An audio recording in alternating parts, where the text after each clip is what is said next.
ఇక్కడ ఒకప్పుడు చెరువు ఉండేది అన్నారు. ఇప్పుడు మనం వెనకాల చూసుకున్నట్లయితే పెద్ద పార్క్ కనబడుతుంది. ఒకప్పుడు చెరువు ఉండేది అన్న. చెరువు ఉందా ఇక్కడ అసలు? చెరువు పోయి పార్క్ అయింది. అంటే చెరువు అంటే ఎన్ని ఎకరాలలో ఉండే చెరువు? చెరువు 32-36 ఎకరాలు ఉండే. బోడబండ ఎస్పీఆర్ఎస్ అక్కడ మీదకి వెళ్ళి వర్షాలు వస్తే బాగా వచ్చి నీళ్ళన్నీ ఇక్కడ స్టోరేజ్ అవుతున్నాయి. ఆ స్టోరేజ్ వచ్చి వాటర్ స్టోరేజ్ కింద ఉంటుండేది. ఇదో చిన్న అప్పట్లో ఇప్పుడు గొలుసుకట్టు చెరువు అంటారు. ఇప్పుడు అట్లా ఆ టైంలో ఇది చెరువులా ఉండే అనమాట. చెరువు పేరేంది? చెరువు ఇసుగూడ చెరువు అంటుంది. వ్యవసాయ పంటలే దగ్గర ఇక్కడికి వెళ్ళి మన ఎస్ఆర్ నగర్ వరకు అన్ని పొలాలే ఉండే. ఈ సిద్ధార్థ నగరు, మధురా నగరు అక్కడ వరకు మొత్తం చార్జెస్డ్ వరకు పొలాలే ఉండే. ఈ గతంలో ఇసుగూడ బస్తీ వాళ్ళు పటేల్, పట్వారి వీళ్ళందరూ ఉండే, జాగీర్దారులు ఉండే. వాళ్ళ ఆధీనంలో ఉండే అన్ని పొలాలు గిల్లండి. వాళ్ళు కొన్ని బెల్టులుగా చేసుకొని సొసైటీ వాళ్ళకి అమ్మేసింది. మధురా నగర్ సొసైటీ అని పడ్డది, సిద్ధార్థ నగర్ సొసైటీ అని పడ్డది. అవును, చెరువు ఉన్నది. చెరువు చుట్టుముట్టు ఎంత ఉంది దాన్ని లెక్క చూసుకోవాలి. 36 ఎకరాలు ఉంటుంది. దాన్ని ఉంటుంది కదా లేఅవుట్ ప్రకారంగా చూసుకొని దాన్ని ఎంత ఉంది, సరిహద్దులు ఎంత ఉంది ఏంటని తెలుస్తుంది. తెలిస్తే దాన్ని పట్టుకొని బఫర్ జోన్ ఎంత ఉందో అంతవరకు వెళ్ళిపోతారు. గవర్నమెంట్ ఒప్పుకోదు కదా. ఇదైతే కాదు. ఇది మధురా నగర్ కాలనీ, వెంకటనగర్ కాలనీ, సిద్ధార్థ నగర్ ఇది బఫర్ జోన్ కిందకి రాదు. ఎందుకంటే ఇది చెరువు కిందకి వెళ్ళి ఒక తూము ఏర్పడ్డది, కాలువ. ఈ కాలువ అనేది డైరెక్ట్ సత్యం థియేటర్ ఉందా అక్కడికి వెళ్ళి బేగంపేట బీచ్ వరకు వెళ్ళిపోయి సెంతవరకు అటాచ్ అవుతుంది అన్నమాట. అట్లా దీనికి రాదు. ఇది ఇక్కడ కట్ట కింద ఉన్నదానికి సరిగ్గా రాదు బఫర్ జోన్. అంటే చెరువు చుట్టుపక్కల ఉన్న ఎన్ని కబ్జా చేసుకుని చెరువు కట్ట కింద వచ్చింది. అది దాని గురించి మాట్లాడుతున్నారు మీరు. కట్ట కింద గురించి మాట్లాడదు. కట్ట పైన ఉన్న చుట్టుముట్టు అనేది ఆ స్లమ్. అది ఆ స్లమ్ అనేదానికి ఆ బఫర్ జోన్ అనేది దాన్ని ఎంత సెంటీమీటర్ ఎంత జరిగిర్రు, ఎంత బ్యాక్ ఉంది, ఎంత ఉంది ఫీడప్ బ్యాక్ అంత చేస్తే అప్పుడు తెలుస్తుంది. హైడ్రా కమిషనర్ ఉన్నారు కదా రంగనాథ్, ఆయన ఇల్లు కూడా బఫర్ జోన్లో ఉంది అని చెప్పేసి అంటున్నారు. అది దానికి చాలా దూరం ఉంది. ఆ కాలువకి ఆయన ఇంటికి చాలా దూరం ఉంది. అది రాదు. అన్ని యూట్యూబ్లలో వచ్చేది అంతే వాస్తవం తప్ప. అది ఆయన రాదు అసలు లెక్క చూస్తే. అసలు హైడ్రా కమిషనర్ ఉన్న ఇల్లు అక్కడ సొసైటీ అక్కడికెళ్ళి స్టార్ట్ అయింది. ఫస్ట్ సొసైటీ తయారు చేయింది అక్కడికెళ్ళి స్టార్ట్ అయింది. అది డీ బ్లాక్ అంటారు దాన్ని. ఆ డీ బ్లాక్ అక్కడికెళ్ళి మొత్తం సొసైటీ తయారయ్యకుంటే మొత్తం అక్కడ లాస్ట్ వరకు వెళ్ళిపోయింది. ఇది మన శారదేశ్వరి వరకు వెళ్ళిపోయింది. శ్రీనగర్ కాలనీ టచ్ అయింది. ఈ పార్క్ చుట్టుపక్కల ఉన్న ఇళ్ళకి ఏమైనా నోటీసులు అట్లాంటివి ఏమైనా ఇచ్చారా?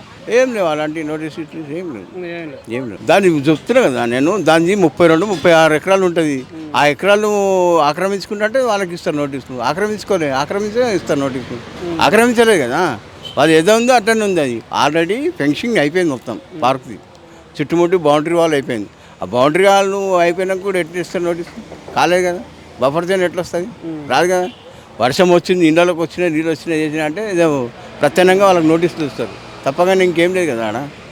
జిహెచ్ఎంసీకి సంబంధించిన డంపింగ్ యార్డ్ కూడా పెట్టింది కదా అందులో. అవును, పెడతారు. తప్పేముంది. వాళ్ళు గవర్నమెంట్ ఎట్లా దాన్ని ప్రస్తావన తీసుకొచ్చారు, దాన్ని బట్టి తీసుకొని పెట్టరు. గతంలో జనార్దన్ రెడ్డి అసలు చెరువే వద్దన్నాడు. చెరువుని తీసేసి బోట్స్ క్లబ్ పెడతాను. బోట్స్ క్లబ్ పెడతా అంటే కొంతమంది విజయరామారావు వచ్చేసి అప్పట్లో దాన్ని తీసి పార్క్ చేసి ఇప్పుడు అదే ఇలా చెరువు ఉంటే మొత్తం చుట్టుముట్టు కాలనీలన్నా బోర్ వాటర్లో వస్తుండే.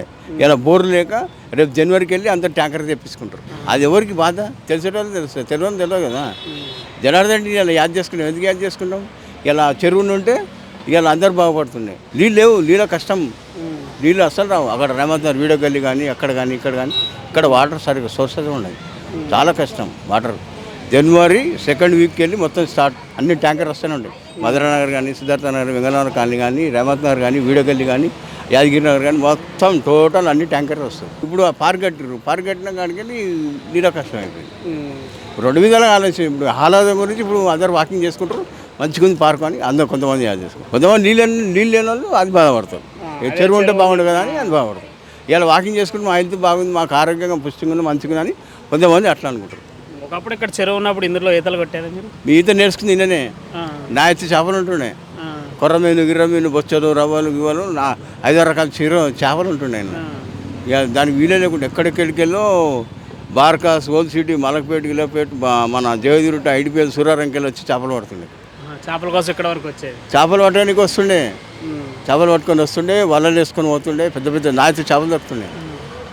మరి ఇక్కడ పార్క్ ఉండటం మంచిదంటారా, చెరువు ఉంటే మంచిదంటారా? ఇప్పుడు అయిపోయింది దానికి యాద్ చేసుకోం కదా. ఇప్పుడు పార్క్ ఉంటే ఇప్పుడు నలుగురికి ఉపయోగపడుతుంది. ఆహ్లాదం గురించి అని చుట్టుపక్కల అందరూ చేసుకుంటారు. ఇప్పుడు మేము పోవాలంటే ఇప్పుడు ఎడుకోవాలో అది జూబ్లీస్ ఆడికి పోవాలన్నా, కేబీఆర్ పార్క్ పోవాలన్నా, లేకుంటే ఇందిరా పార్క్ పోవాలన్నా. ఉదాహరణ చెప్తున్నా, ఇప్పుడు మాకు ఇక్కడ దగ్గర అయిపోయింది, మాకు కన్వీనియన్స్ అయిపోయింది, మాకు సంతోషం ఇవ్వు. పార్క్ ఉంటే నష్టం ఏమో అన్నారు. పార్క్ ఉంటే కూడా మంచిది, మాకు ఏదైనా ప్రజలకు ఉపయోగపడేది. ప్రజలకు ఉపయోగపడేది.